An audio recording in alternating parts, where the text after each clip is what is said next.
Well, I think that this is the culmination of what he's been talking about all summer. I mean, it's in my nature to be skeptical, right? So when Mhm. he says this is the first time I've had, the same offensive coordinator, the same play caller for 2 years in a row.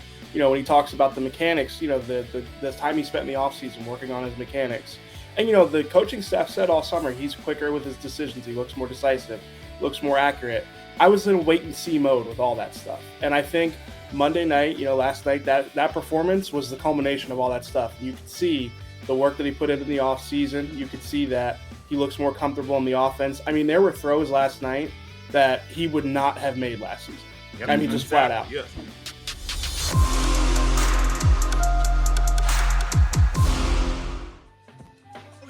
Oh yeah. You know what? If you didn't get as much sleep last night, it made it a little bit easier waking up after the Eagles put it on the Vikings last night. As we continue this Eagles discussion, you all right, Gunner? You okay? You No, okay? no. I got to bed at 3 a.m. and I drove 2 hours back here. Got back home at 11:30 this morning. So if you see me like this, Oh, poor guy. You'll be all right. Just get the 3, man. That's Get all some you coffee, need to do. man. Get some coffee, man. We got That's to it. roll. Yeah, we got to roll. that's it. We All can't right, put the lefty in.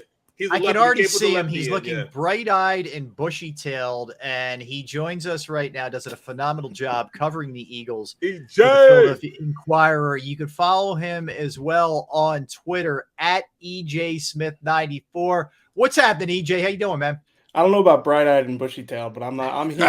You're here. That's all that matters. Hey, what's the old Yeah. saying that half of life is just showing up, right? That's Yep, it, man. yeah. As long as you just show up, that's for sure. So, EJ, look, if you're the Eagles, if you're an Eagles fan, it really doesn't get much better than what last night was. I mean, it was all there on full display for you. But we got to start with the headliner, and that's Jalen Hurts. I mean, to me, by far the most complete game we've seen him play. This was, I think, nationally, we kind of know what he's capable of potentially, but this is the coming out party. What was your sense? Why did he look so much in command last night as opposed to moments where you'd see it and sometimes it wasn't quite there?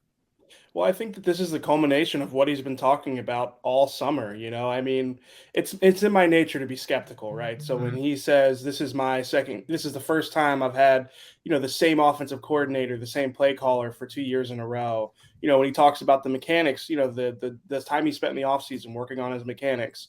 And the coaching staff said all summer he's quicker with his decisions, he looks more decisive, looks more accurate.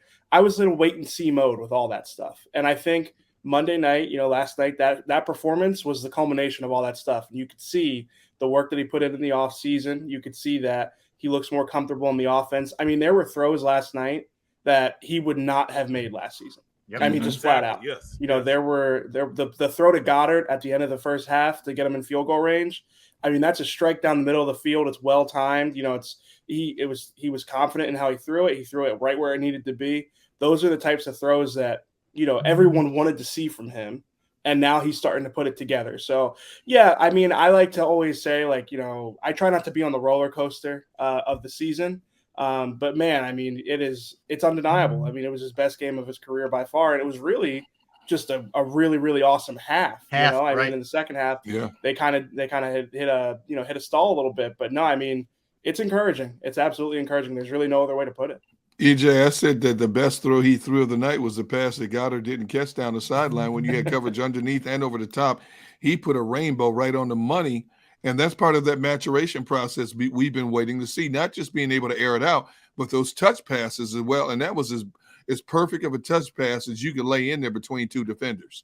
Yeah, and I mean, it was just a really good play by Cameron Dancer to break it up because Goddard got up there and got it. Mm-hmm. And then the next incompletion was he took a shot to A.J. Brown down the sideline. You're not going to be mad about that. No. I mean, yeah, for those first 20 passing attempts, I mean, he was about as sharp as you can be.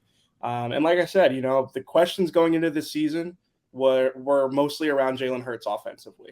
Obviously you had questions about Gannon and the scheme, but on offense, they had the talent. It was, can Jalen Hurts maximize it? And, I wrote this in my instant analysis after the game. On Monday night, Jalen had all the answers. When you look well said. When you look at this thing, though, do you say it's a travesty by Ed Donatello not really challenging Jalen, or is it just Jalen just being, in a zone? And, just like Jordan used to say, sometimes there were times at night where I just felt like I wanted the game to last forever. Well, I know he wanted this game to last forever. What do you think it was? Was it a direct correlation with that, or do you think it was just Jalen? This is who Jalen is.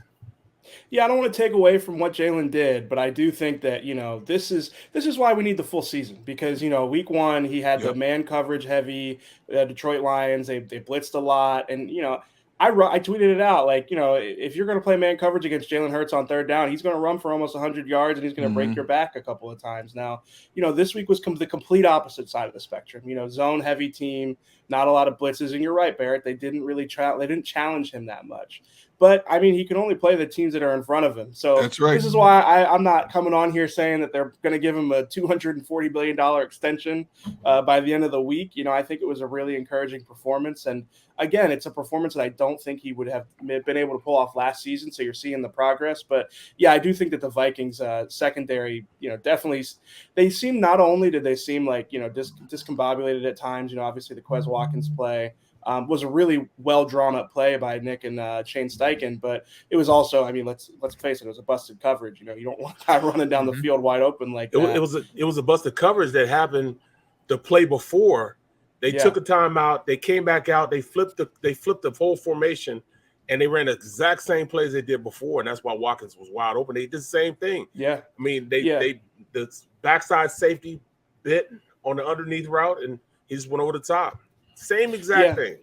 Now, that's what's going to be interesting as the league kind of shifts toward this Fangio influence, too high shell world where, I mean, I feel like a lot of defensive backs don't love that playing style. And I mean, you could hear it. Well, I read it in the quotes from the Vikings players after the game. I think they wanted to change things up. I think they were starting to realize, like, this isn't working. And, especially with Jalen Hurts, he works a half a field a lot of the time. And, when you have that one high safety and it's kind of like the same exact picture every single time, I mean, the Eagles offensive play caller, Shane Steichen, and Nick obviously is the one who kind of designs the offense. Those guys took advantage of, what they expected to see. It's what they've seen all summer with Jonathan Gannon. It's obviously a very similar scheme. And I think you could tell they had comfortability kind of knowing what to get to when they needed a play. They definitely had the answers when they needed something. EJ, you brought up Gannon. I mean, let's go there. The defense that got beat up pretty bad week 1 in Detroit. If I would have told you before the game, you're looking at Justin Jefferson with 6 catches, 48 yards. You're looking at Kirk Cousins with 221 yards, but 3 interceptions and a 51.1 passer rating. Dalvin Cook, 6 rushes, 17 yards. I mean, you would have said, sign me up right now. And that's really what it was. You saw a veteran quarterback look really shook last night by what was going on. Yeah, and Kirk Cousins will do that for you sometimes now. Oh, yeah. Yeah. But, I mean, listen, credit to the defense because, that was one of the things coming into this game was Kirk Cousins will do that if you can get in his face a couple of times. And, I mean, watching back that fourth quarter this morning, I mean, every single pass, Kirk Cousins looks like Dirk Nowitzki on a fadeaway. He just can't step into anything. It's unbelievable. So, I mean, and that's Gannon's thing is like, he talks about sacks aren't necessarily the end-all, be-all in the scheme, which is a departure from like what Eagles fans are used to. With Jim Schwartz, it was that attacking front four, and they wanted to get to the quarterback, and they wanted to basically limit explosive plays through pressure. Now with Gannon's scheme, they're limiting it with softer coverage, and as a result, the ball gets out quicker. And sometimes guys aren't going to get home, they're not going to get sacks, but Javon Hargrave had a really, really key pressure on the first Darius Slay interception. Josh Sweat was getting to Kirk Cousins. And again, like I said, it was obviously affecting him that the pressure was getting home. And, credit to Gannon for switching it up a little bit. I mean, they blitzed a good amount last night. Some of those blitzes were really well timed and, some of them lead to Hassan Reddick chasing tight ends in coverage. So we got to call it both ways. But, I do think that the way that the game plan was laid out was definitely advantageous for the Eagles. They got what they needed to get as far as the pass rush, and the secondary played lights out. I mean, credit to the players most of all, especially Darius Slay, who was matched up against Justin Jefferson for most of the night. So EJ, are you getting on the Rob Ellis Gannon wagon like him and Barrett, or are you like me? I'm hanging off the back of the rail. I refuse to get into the bandwagon. Don't listen to the haters, Gannon wagon yet. I still need to see more. Come on. I like the Gam wagon. So yes. I think I'm I'm reluctant. No, sorry. I like the term. I like the phrase. I'm with you, Okay. Gunner. I'm not quite ready to crown him yet. DJ, you built me Yes. up, man, and then you took Yes. me right down. That's not cool. Oh, I I'm sorry. apologize. I like the love name, it. though. I love Bandwagon's it. good, but yeah, I'm going to get the let's see it. T-shirts. I am trademarking that bad boy, by the way. Okay. But you know what? Like, just like I said with Jalen Hurts, like the progress, I'm not sure Jonathan Gannon's scheme last year has success against Kirk Cousins. I mean, Kirk Cousins it's like the Mendoza line with quarterbacks, right? Like, if they play well against the Eagles, then they're probably top 15. If they don't play well against the Eagles, they're probably bottom 15. Well, I don't know I think Kirk Cousins might have had a little bit more success against last year's group. That said, I'm not quite there yet. I still think there are some things there that you look at and it's like, now, like the Hassan Reddick and coverage thing doesn't always bother me. You know, it's going to happen sometimes. It irritates the heck out of me. It's situational, right? You know, the first third down in the game, they dropped him so they could rush TJ Edwards. It's called the sim pressure. It's kind of, well, I call it like a trendy new thing in the league. And my dad corrects me. He's like, that's pretty old, actually. You know, they've been doing that a while.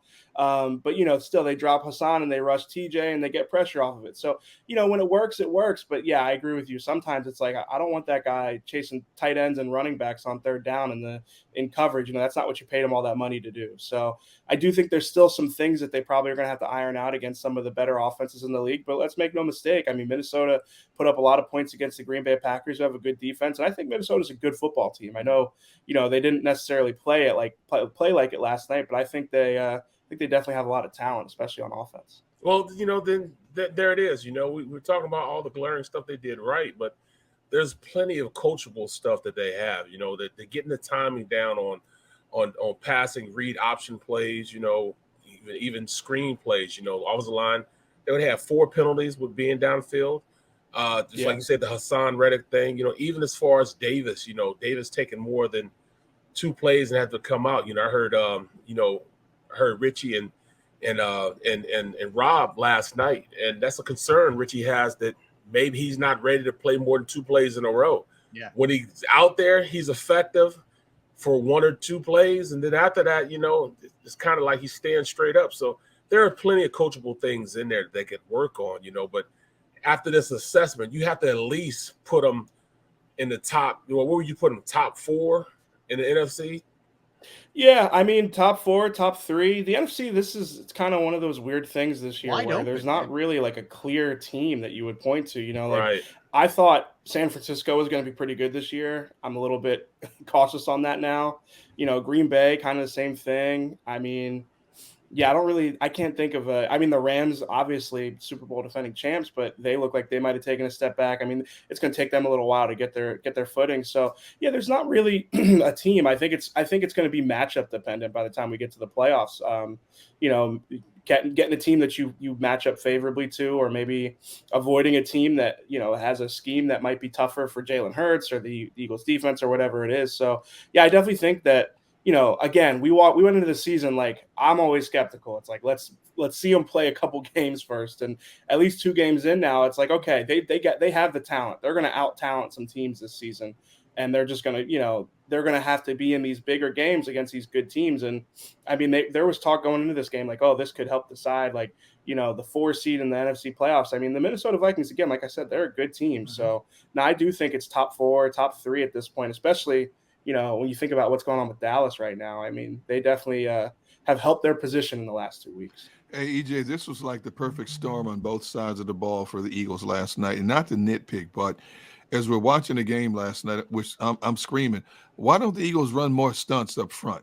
And they finally run one in the 4th quarter, and Josh Sweat gets a sack. And I'm thinking, why do they not run more stunts?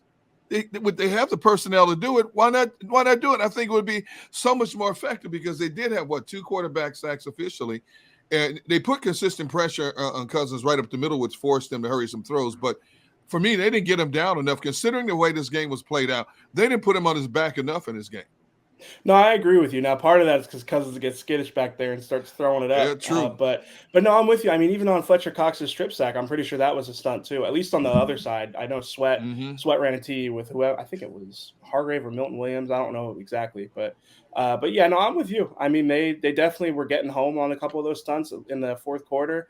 I mean, whether it's that or you go with a 5 down look and you just get one-on-ones across the board. I mean, there's got to be some more creative ways there to get the front involved. Because yeah, I mean, I remember I tweeted this in like the second quarter because, like, Vikings were down 14-0. It's like, under Jim Schwartz, this is exactly when the Eagles defense pins their ears back and they start making the Vikings one-dimensional, start getting to the quarterback. And I think that was the drive the Vikings scored. So it's like, not quite there yet. So I do think that you're right. They got to probably get a little bit more creative in trying to generate pressure here. Well, they got a little more diversity in their coverage also. The mere fact that they had Slay traveling with Jefferson sometimes is that's big to me, and that just shows he's comfortable enough to have Avonte Maddox, Bradbury, even CJ Garner Johnson go man to man on the outside with other people.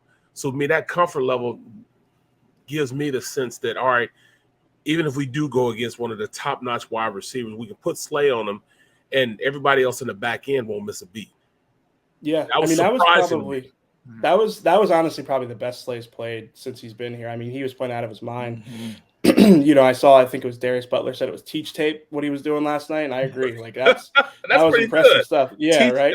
How about EJ? How about the play? Slay kind of tweaks on. He said he landed awkwardly, whatever it was. They're trying to say, hey, come out. No, I'm staying in. And then he gets a pick on the very next play after he waves the ball. I mean, that was like, it's because it's defense, we probably don't give it as much love as we should. If that's a receiver playing at that level that he was playing at last night, it's celebrated, universally. But because it's the D-back, he doesn't get quite as much love.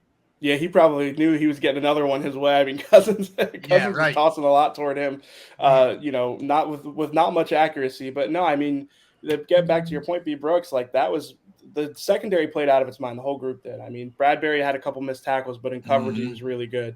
And credit to Gannon, because like Chauncey Gardner-Johnson is the type of guy you can play all over. And I was curious, like, are they just going to put him in the post for 100% of his snaps and make him play a position he's never played before? But to Gannon's credit, he's a too high guy. He wants to live in that too high world, but he drops Gardner-Johnson a good amount. It kind of lets them vary what they do pre-snap. Kind of show different looks.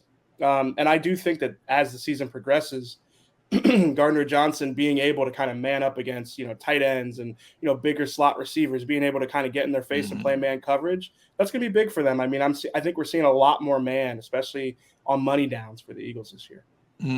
I'll tell you what I like too. A little thing, guys, running a play right away for Davonta. I know Davonta said all week, I'm good. I don't care. It's fine. Don't worry about it. But I think it's just, I don't know, for lack of a better term, a cool thing to do to kind of get him going early and a smart thing to do.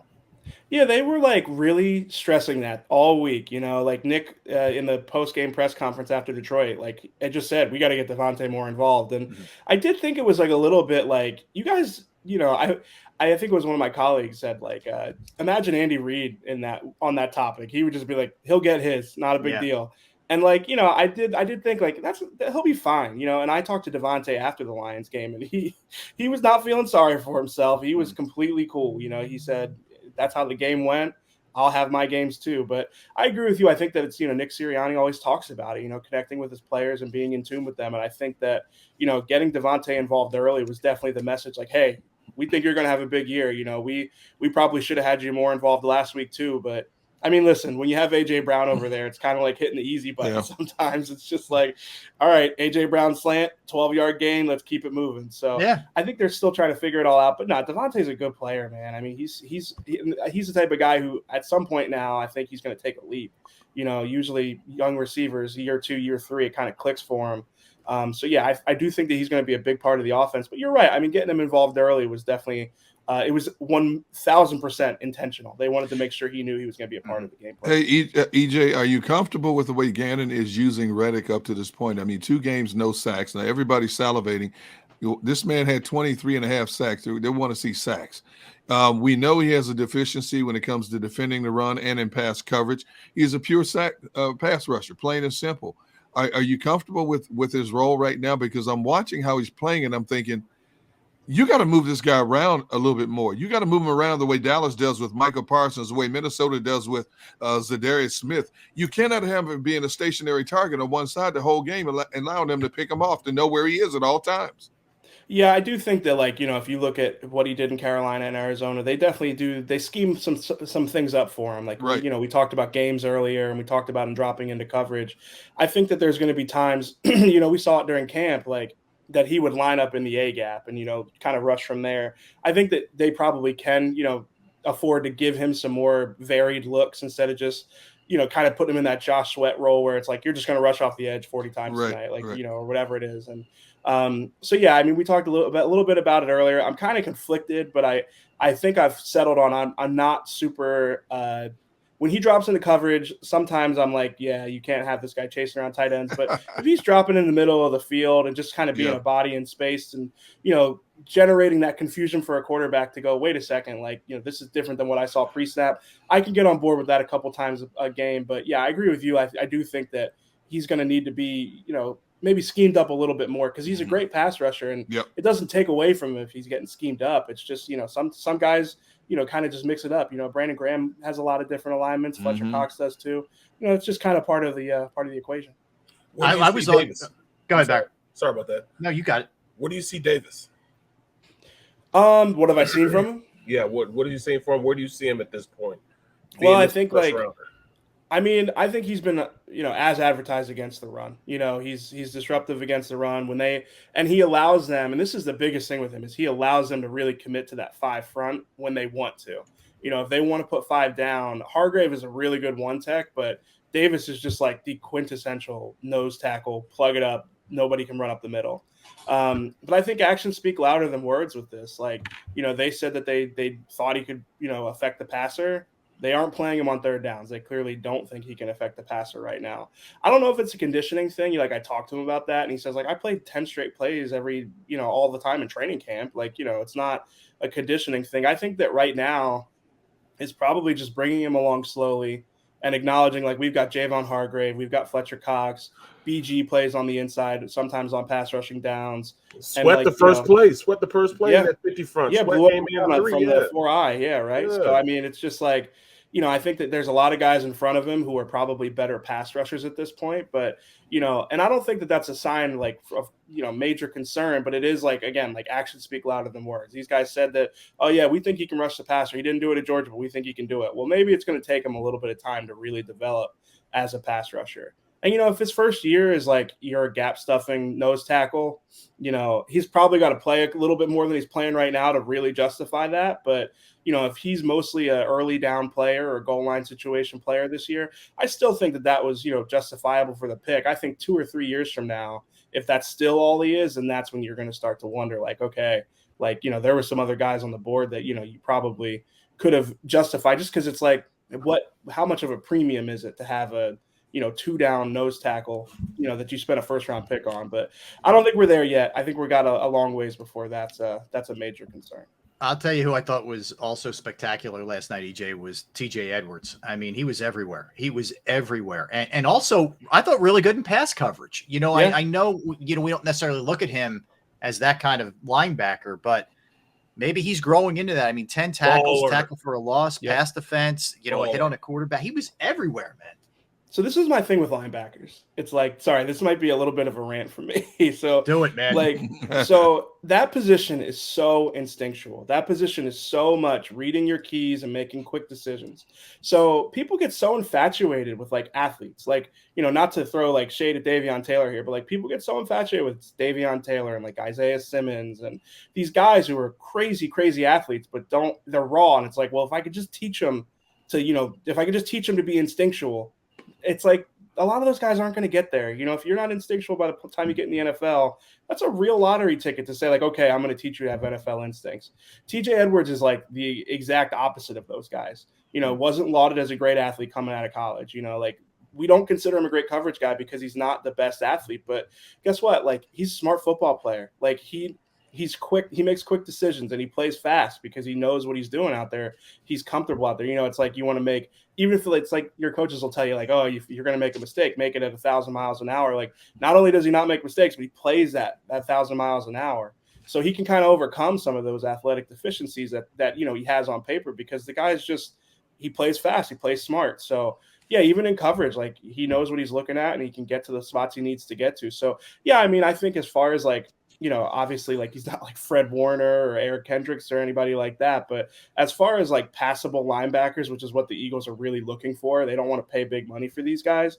I mean, TJ is like exactly what you want in that role. Like he's going to have a lot of tackles. He's going to have great stats, but he's not going to necessarily like be this high priced linebacker, but he's just rock solid. And yeah, I mean, he's fun to watch, because he plays fast, he plays hard. So yeah, no, I thought he had a great game.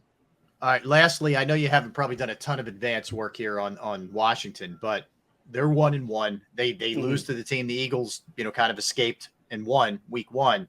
You got any kind of vibe off of them right now, or a little too early yet in the week?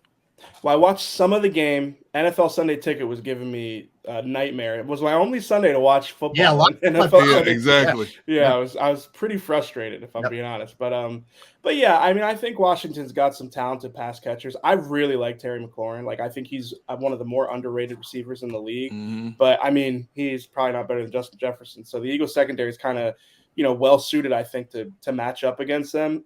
And we all know Carson Wentz pretty intimately by now. He's the type of guy, he's going to make a couple throws that might blow your mind or might make your eyes go wide, but he's also going to make some decisions that make you go like, wait a second, what were you thinking there? He'll give you the ball if you let him. So yeah, no, I think that Washington's got some talent, but for whatever reason, they just have not been able to put much together the last couple of years. And I mean, the early indication this season is that that's going to be kind of the case. I also thought that the Washington game against Detroit kind of was like an interesting measuring stick for Detroit, because I mean, leaving that game against the Eagles, it's like, well, maybe Detroit won't be terrible this year. Right. Like, they got some talent, they play hard, and I think that showed against Washington. So, I mean, listen, the Eagles have like a 4-game stretch here against some pretty, relatively soft opponents. There's definitely a chance that they could go into week 7, like, 5-1 or 4. I mean, 4-2 might even be a disappointment at this point, which is weird to think about. But the only thing is that, like, in the NFL, you lose games you're supposed to win. So I think you can't take any of them too light. But yeah, I definitely think that, I mean, they're favored heavily going into this, and I think that's justified. Yeah. EJ, great stuff, man. We enjoy your work at the Inquirer.com. Of course, follow on Twitter as well. Appreciate EJ Smith 94. EJ, thanks for a couple minutes, man. Enjoy your day off. Appreciate it. Yeah, thanks for having me, guys. Take care. All right, you got it. Good. Hey, speaking of that, guy, so we were looking at the schedule last night, right? And trying to anticipate the next time the Eagles are going to be underdogs. So they're at Washington this week. Then they go to Jacksonville. It's probably going to be at Arizona. That's what I was going to say. Yep. Right? But some of that depends on how the Cardinals play in the interim. But then Dallas home, likely to be favored. Bye week. Pittsburgh here, likely to be favored. At Houston, likely to be favored. Washington here, likely to be favored. The way the Colts are going right now, likely to be favored. It may not be again until the 12th week of the season against Green Bay. Bro, you find a way to find a topic, man, because I didn't even think like that, man. You are a grinder, man. Being favored, that's crazy to think like that, because then we get to look at the roster as being too soft as compared to how good the Eagles can be. That's just hard for me to say, because I know. It was just a weird. It's a great topic, and it really made me think, because when I was going through the schedule this year, remember when I went through the schedule, I honestly said the third game that the Eagles would probably lose against the Washington the Commandos, as you call it, Commandos. But now that I'm thinking about it, I don't think they are now. I can change my mind now, and I'm thinking they're not going to right now.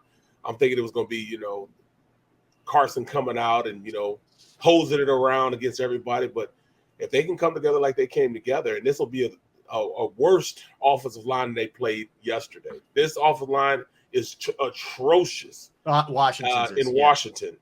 So I think they have a better time. But then I'm also thinking that front four, not 7 anymore, it's just the front four. They got some players, man. They do. They got some players. I don't know. Is Chase Young's still not back? He's still out. Yep. Yeah. So I mean, good. But Bob, the only thing I would say is, Barrett, everything you just said is like point blank dead on. You know how goofy division games are. Exactly. As much as this looks, and we're all sniffing ourselves after last night, it's like, man, division games are weird. And the Eagles are 6.5-point favorites on a game. A game there. I'm just saying, like, weird stuff happens in the division. Who would have thought the Giants are 2-0? Right. Giants are one of 6 teams that are undefeated. Yeah. Right. As we sit here after 2 weeks, and the Bengals are 0-2. Raiders are 0-2. It's just it's a weird league, and it's especially weird early before everybody starts to really find their footing and their identity. So I mean, it's scaring me to death that we're thinking like this, because this is a what have you done for me lately type of league. Yeah, it is. And you gotta what Jalen said, keep the rat poison away. Watch this game, celebrate it one day, then you got to chuck it. You got to flush it like a deuce. And don't look What back. I'm saying? Don't look back. Well, but this is what the league by the wanted, way, though. his father must have hammered these cliches. Bro, that's if you like listen to his post-game press conference, it's all it is. And I love it, but it's amazing. I'm sorry, Gunner. Go ahead. I'm the same But way. this is what the league wanted: parity, and Yep. this generates so much interest across the board. I mean, you talk about 6 teams being 2-0. There's 11 teams right now that are all 1-1. So that's why I would say, until like week 6 or 7, that's when you truly find out who the contenders are and who the pretenders are. But it's exactly what the league's doing. They're sitting behind closed doors, patting themselves on the back, because this past Sunday might be typical of what every week might be in the NFL this season. You're going to have 3 or 4 games that are going to go down to the wire, and the least expected will be emerging on top instead of being defeated. Mm-hmm. Yeah, you're right about that, Derek. All right, I think we need to pay this off. So when we come back, we are going to sing the Eagles fight song. You Only guys if Barrett down? leads. Only if Barrett leads. Barrett will lead. I'll take it, and then Gunner, you close us out because you're the best singer of the bunch. Does that Not work? me. I have no voice. All right, we'll do it. We will. All right, if Derek doesn't step up, Barrett will start. I'll finish, and Gunner will just lip sync. I'm a man of my word, bro. I'm a man of my word. We'll do it. I'm All right, doing so this. we will. I saw Chris. Chris, you're right. We need to pay this thing off. So we will do that when we get back. We keep rolling here with the Eagles discussion. We're going to do a little Kirk Cousins, Jalen Hurts breakdown here of the way this game went. Well, we haven't really touched on Jalen Reagor and all the revenge he got on the Eagles and the fans last night as he's waiting for that first punt doing this, like, give me more. Okay, Jalen. So we'll do that as well. So we got a lot of ground to cover when we get back. Barrett, you okay? You have a inquisitive look on your face. Because I'm trying to go in. I got Game Pass up. He's looking for the lyrics. Oh, you look No. Actually, I got Game Pass up. And it says fumble. Look, there's been a problem with the video. I'm trying to go to Washington to Detroit, and I already paid my membership, and it's saying choose your plan. I'm like, what do you mean choose my plan? I already chosen my plan. No, you're not getting me. You're not getting all my money. All right. Well, you'll get that straighted out. You got a little time, here, so we'll do that and a lot more. Don't go anywhere. Eagles win 24-7 over the Vikings in impressive fashion. That's for sure. Derek Gunn, Barrett Brooks, Rob Ellis. We are Sports Take, JAKIB Sports YouTube Network. Pound the like button. All right, time to talk about Pro Action Restoration. Pro Action Restoration is the place that you call or you reach out to online if you're having any kind of issues when it comes to water or fire or smoke or mold or other issues in your home, on a property that you own, etc. They're on call 24 hours, 7 days a week. I've gone through this. I went through it on a Saturday. Sometimes you don't really know if a company's going to be available. They're there. They got out there quick. They cleaned it up. They fixed the problem. The price was reasonable, and the crew was unbelievable. They are licensed, bonded, fully insured. They've been serving the tri-state area for more than 2 decades. Pro Action will work in conjunction with your insurance company. And again, if it's any of the above, water, fire, smoke, mold remediation, you name it, they can handle it. Give them a call, 610-623-3760, 610-623-3760, or you can reach them online at proactionrestoration.com. That's proactionrestoration.com.